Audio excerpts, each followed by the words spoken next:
adaptation? You don't know? Adaptation means these are the features, some features that the plants can grow. I mean, we are allowing the plants to grow in any place. Adaptation means, do you know what is the adaptation features? What are the features? Do you know features means what? Can anyone say what are the features? Means qualities.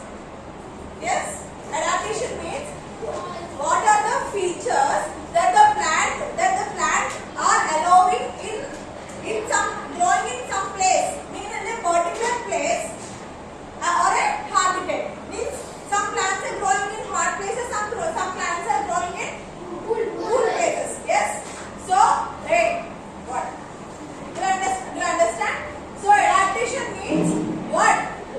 The adaptation are the features. These are some of the features that we are allowing the plant to grow in a particular place or a habitat. Means you also like some trees are growing in deserts. You observe deserts. Do you know? So like cactus and all. So only in such places some plants they can grow. Okay. So they are habituated to some places. Okay. So if you are suppose for example we are having some seasons like summer, winter. In that season only some plants they can live. I mean like according to the climatic conditions the plants will change. So what are the features of plants that have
headings are there? 3 months.